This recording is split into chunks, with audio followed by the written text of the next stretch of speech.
Welcome to so business ideas. मैं विकास। आज हम लोग आलू चिप्स, पोटैटो चिप्स का फैक्ट्री कैसे लगा सकते हैं उसके बारे में बात करेंगे। तो आइए सबसे पहले हम लोग जानेंगे कि पोटैटो चिप्स का फैक्ट्री लगाने के लिए कौन कौन सी मशीनों की ज़रूरत पड़ती है, क्या क्या रॉ मटेरियल चाहिए, डॉक्यूमेंट क्या क्या चाहिए, इसमें मैन पावर कितना चाहिए और टोटल प्राइस टोटल कॉस्ट कितना रहता है इसको लगाने के लिए। तो सबसे पहले हम लोग जानेंगे इसमें कौन कौन सी मशीनें लगती है। तो मशीन में अगर आप मशीन दो तरह का होता है, सेमी ऑटोमेटिक और फुल्ली ऑटोमेटिक।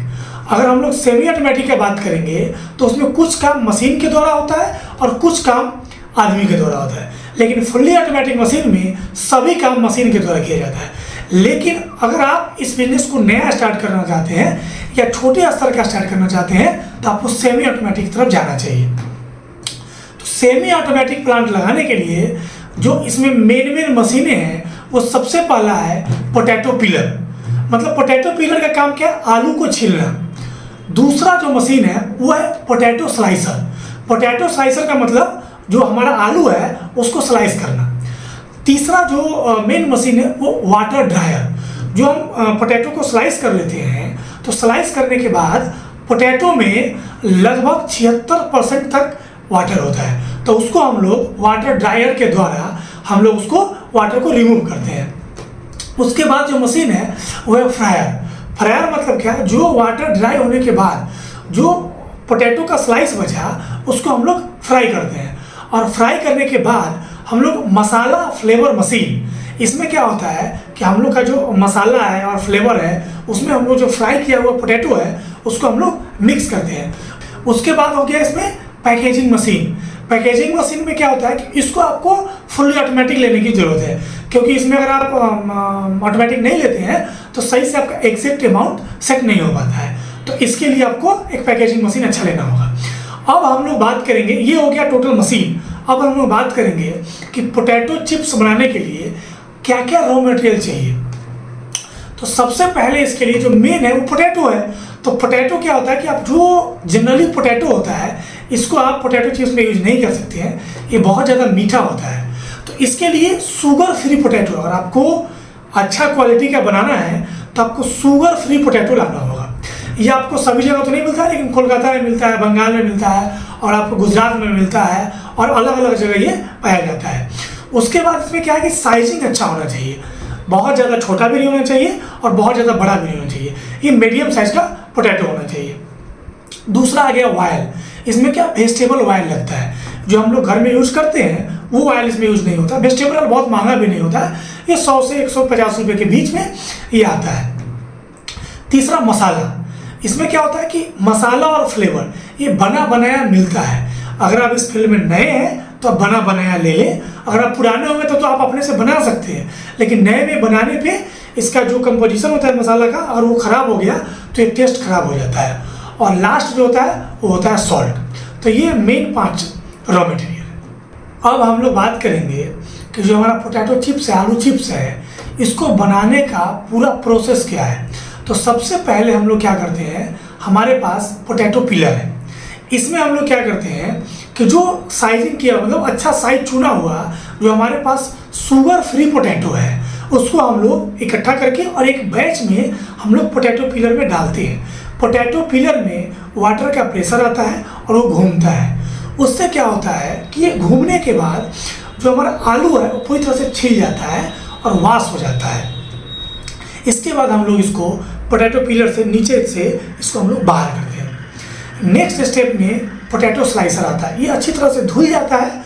उसके बाद हम लोग क्या करते हैं कि जो हमारा पोटैटो स्लाइसर है उसमें हम लोग टोटल पोटैटो को डालते हैं, छिला हुआ पोटैटो को। उसके बाद वो क्या करता है कि हम लोग एक सेट करते हैं उसका थिकनेस, कि कितना हम लोग पोटैटो का कितना मोटा हम लोग को स्लाइस करना है। उसके बाद उस स्लाइसर में ये पोटैटो स्लाइस हो जाता है। ये हमारा दूसरा स्टेप है। पोटैटो जब स्लाइस हो जाता है उसको हम लोग अच्छी तरह से वॉश करते हैं।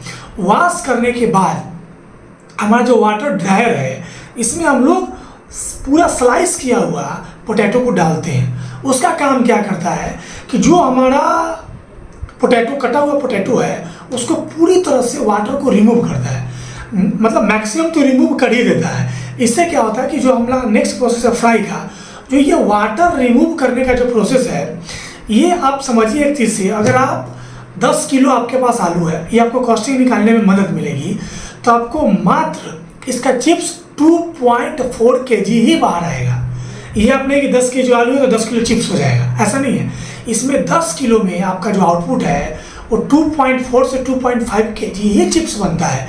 ये इससे आप कॉस्टिंग निकालिए। अब हम लोग क्या करेंगे कि वाटर पूरी तरह से इसमें ड्राई हो गया, जो हमारा वाटर ड्रायर है, उसके बाद इसको हम लोग एक जो हमारा वाटर फ्रायर है, वो रेक्टेंगल शेप का वाटर फ्रायर होता है, उसमें 100 kg, 150 kg, 200 kg हम लोग वेजिटेबल ऑयल डालते हैं, उसको एक टेम्परेचर सेट करते हैं 170 डिग्री, 175, 180। उसके बाद क्या होता है, उसमें हम लोग एक फ्राई करते हैं 1 से 1.5 मिनट के लिए। फ्राई होने के बाद उसको हम लोग बाहर निकालते हैं। बाहर निकालने के बाद जो हमारा फ्लेवरिंग और मसाला फ्लेवरिंग जो ड्रम है, उसमें हम लोग एक अमाउंट मसाला और फ्लेवर डालते हैं। उसमें हम पोटैटो चिप्स को, फ्राई किए हुए पोटैटो चिप्स को डालते हैं और उसको हम लोग मिक्स करते हैं। मिक्स करने के बाद इसका हम लोग छटैया कर लेते हैं। जब फ्राई होता है ना, तभी हम लोग जो ज़्यादा डार्क हो जाता है कलर में, उसको हम लोग रिमूव कर लेते हैं, क्योंकि मसाला मिक्स होने के बाद ये पता नहीं चल पाता है सही से। उसके बाद मसाला मिक्स होने के बाद ये हमारा फिनिक्स प्रोडक्ट तैयार हो गया। फिनिक्स प्रोडक्ट तैयार होने के बाद इसको हम लोग, जो हमारा फुल्ली ऑटोमेटिक पैकेजिंग मशीन है, उसमें हम लोग ऊपर के जो हमारा हॉपर है उसमें हम लोग इसको डालते हैं। एक साइड से पैकेजिंग मशीन आता है और पैकेजिंग मटेरियल आता है। पैकेजिंग मटेरियल आगे बढ़ता है, ऊपर से हॉपर से हमारा रॉ मटेरियल आता है जो हमारा चिप्स है, और वो जितना हम लोग सेट करते हैं 10 रुपये के पाउच में, 20 रुपये के पाउच में, 15 रुपये के पाउच में, और ये पैकेट बन के और ये बाहर निकलता है। इसका फिलिंग हम लोग नाइट्रोजन से करना है। अगर हम लोग नाइट्रोजन से नहीं करेंगे तो ये इसका जो सेल्फ लाइफ है, ये 3 महीना 4 महीना तक नहीं रह पाएगा और ये खराब हो जाएगा। तो ये ओवरऑल पूरा प्रोसेस है। पोटैटो चिप्स का प्लांट लगाने के लिए विशेष कोई डॉक्यूमेंट की जरूरत नहीं होती है, लेकिन आपको एक GST लेने की जरूरत है। अगर ये पैकेट में तैयार हो जाए तो इसलिए आपको एक ब्रांड नाम की जरूरत पड़ती है, और आप ब्रांड नेम और GST लेकर के आपको एक फूड लाइसेंस लेना पड़ेगा। इसलिए लेना पड़ेगा क्योंकि ये फूड खाने का वस्तु है। तो ये मेन डॉक्यूमेंटेशन है, और इसमें जो मैन पावर है, सिर्फ आपको एक स्किल लेबर की ज़रूरत है, जो कि आपको इसको अच्छा से फ्राई कर पाए, और 2-3 नॉन स्किल की ज़रूरत पड़ती है। और आपको जो एरिया चाहिए वो 500 से 700 स्क्वायर फीट चाहिए, क्योंकि आपको रॉ मटेरियल रखना है, फिनिश प्रोडक्ट रखना है, सब मशीनें रखनी है। इसको आप छत पे भी कर सकते हैं, क्योंकि बहुत ज़्यादा आपको इसमें वाइब्रेशन नहीं होता है, तो आप इसको कहीं भी कर सकते हैं। और इसको बेचना बेहद आसान है, क्योंकि चिप्स के लिए 2-3 बड़े ब्रांड हैं, उसके बाद कोई भी बहुत बड़ा ब्रांड नहीं है। इसको आप आसानी से बेच सकते हैं, बट आपको हमेशा, ये फूड रिलेटेड चीज़ है, तो क्वालिटी पे आपको हमेशा ध्यान रखने की जरूरत है। अब आप हम लोग बात करेंगे, अगर आप सेमी ऑटोमेटिक प्लांट लगाते हैं तो आपको इसका जो मशीन है वो 5 लाख रुपया तक में आ जाता है। लेकिन अगर इसका फुल्ली ऑटोमेटिक प्लांट लगाना चाहते हैं तो कम से कम 20 से 25 लाख रुपया लगेगा। लेकिन फुल्ली ऑटोमेटिक में क्या होता है कि आपको आलू, स्टार्टिंग में आलू रखने के बाद आपको कुछ भी करने की जरूरत नहीं है, सीधा फिनिश प्रोडक्ट निकलता है, तो वो बहुत ज़्यादा लागत का चीज़ है। और एक बार आप सेमी ऑटोमेटिक मशीन से शुरू करें और बाद में जाके फुल्ली ऑटोमेटिक मशीन लें। अब जो सबसे मेन है कि 5 लाख रुपया लगा के आप सिर्फ मशीन ले सकते हैं, लेकिन जो सबसे ध्यान रखने की चीज़ है, जो लोग को पता नहीं होता है, पैकेजिंग मटेरियल, उसमें बहुत ज़्यादा कॉस्ट लगता है। आपको कम से कम, अगर आप लेज 3-4 फ्लेवर का बनाते हैं, तो एक फ्लेवर का बनाने के लिए आपको किसी भी रोटोग्रेवियर कंपनी से संपर्क करना पड़ेगा। रोटोग्रेवियर कंपनी उसको बोलते हैं जो कि पैकेजिंग मटेरियल बनाता है। उसमें क्या होता है कि अगर आप एक फ्लेवर का बनाते हैं तो कम से कम 5 कलर होता है।